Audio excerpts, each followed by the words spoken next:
Halo sahabat lingkup fakta. Kali ini kita akan membahas 7 sisi gelap di Jepang yang akan mengubah pandanganmu terhadap negara Jepang. Negara Jepang memang dikenal sebagai negara yang disiplin, jujur, dan taat aturan. Meskipun masyarakatnya homogen, ketertiban negara tersebut memang boleh diacungi jempol. Namun, fakta-fakta tentang sisi gelapnya negara Jepang juga tak kalah mengejutkan. Fakta tentang Jepang ini tentu saja tak akan diungkap Jerome Pauline di vlognya. Lantas, fakta apa sajakah itu? Mari kita simak dalam video berikut. 1. Industri seks. Industri JAV adalah salah satu sisi gelap Jepang yang mendunia. Kalau tahu kakek Sugiono, bisa dipastikan bahwa orang tersebut pernah menonton film dewasa buatan Jepang. Di Jepang, mik, buku, maupun film berisi konten dewasa memang tak dilarang, tetapi dibatasi. Hanya yang sudah berusia 18 tahun ke atas yang boleh membelinya. Fenomena Joshi Kousei, siswi SMA, juga termasuk salah satu sisi gelap dalam dunia industri hiburan Jepang. Entah mereka beneran siswi SMA atau perempuan dewasa yang menyamar, faktanya di lokalisasi Tokyo banyak sekali perempuan berkostum siswi SMA menawarkan paket hiburan ini. Tak kalah di situ, lelaki penghibur yang berdandan sangat keren juga ikut menarik perhatian. 2. Bullying Ijime. Di balik disiplin dan mandirinya anak sekolah Jepang, ada fakta mengejutkan bahwa hampir setiap anak pernah mengalami bullying di sekolahnya, baik verbal maupun secara tindakan. Yang paling banyak adalah siswa kelas 2 SD, data pada 2019, sebanyak 96.366 siswa kelas 2 SD mengaku pernah mengalami bullying. Menurut data, dibanding siswa SMP dan SMA, siswa SD justru lebih banyak yang mengalaminya, loh. Nobita salah satunya. Sedih ya. Hal yang lebih parah lagi, budaya bullying sudah ada sejak dulu, bahkan sampai ada yang melakukan bunuh diri. Mereka meninggalkan suicide note dan menulis kalau mereka mengalami bullying. Lantas, apakah pelaku bullying bisa dipenjara? Tentu saja tidak semuanya bisa dikenakan pasal hukum yang berlaku. 3. Pelecehan seksual. Selain budaya patriarki yang dipegang erat Jepang sampai sekarang, kenyataan bahwa Jepang masih bias terhadap perempuan memang tak bisa dimungkiri. Meski mengalami pelecehan seksual di tempat kerjanya, banyak perempuan yang malu dan takut untuk speak up. Banyak perempuan yang mengalami pelecehan seksual di kereta saat jam-jam sibuk. Saat melapor ke polisi, urusannya panjang dan malah ribet sendiri jadinya. Oleh karena itu, banyak perempuan yang akhirnya tak melaporkannya. Meski sebetulnya ada solusi dari pemerintah dengan menyediakan gerbong khusus perempuan dan sedikit mengurangi kasus pelecehan ini, tapi itu tidak berdampak terlalu besar. Hal paling mengejutkan adalah banyaknya pencurian pakaian dalam perempuan. Tak jarang, ini dilakukan ke perempuan yang tinggal sendiri atau justru malah sudah berkeluarga. Meskipun begitu, hal tersebut juga tak dilaporkan ke polisi.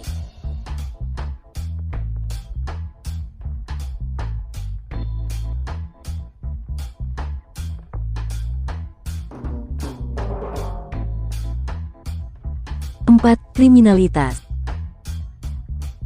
Simen amannya Jepang, tetap saja ada kriminalitasnya kok. Banyak kisah yang menceritakan pengalaman bagaimana dompet yang hilang bisa kembali ke alamat pemilik dan itu bukan kebohongan. Tapi ya harus digarisbawahi juga, nggak semua juga akan kembali atau kalaupun kembali, bisa jadi isi uang dalam dompetnya hilang. Saya setidaknya pernah mengalami payung dan barang belanjaan yang ditaruh keranjang sepeda di parkiran tahu-tahu hilang. Kaget dong, katanya aman, atau uang yang saya tarik dari ATM tetapi lupa saya ambil, ya akhirnya hilang diambil orang lain. Lapor polisi, ya hanya sekadar mengisi laporan. Apes. Sekalinya ada kasus kejahatan, biasanya sangat freak.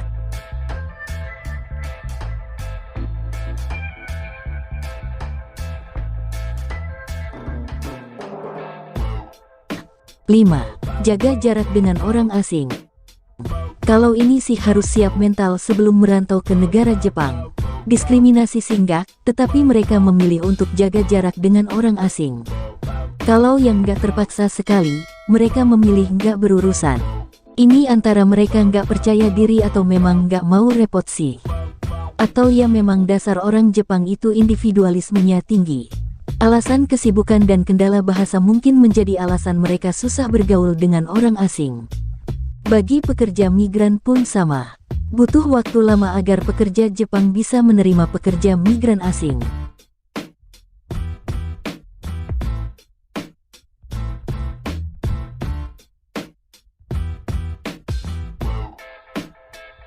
Enam, gila kerja. Sebenarnya kalau urusan kerja, orang Jepang itu terkenal sebagai pekerja keras. Namun di sisi lain, mereka terkesan ambisius dan menggebu-gebu. Bekerja maksimal saat jam kerja itu memang sudah seharusnya, tetapi kalau di luar jam kerja dan nggak dibayar itu bukanlah hal lumrah. Minum-minum setelah kerja atau main golf saat weekend adalah budaya kerja mereka. Gak heran sih kalau akhirnya banyak pekerja Jepang yang meninggal dunia karena kelelahan bekerja karusi.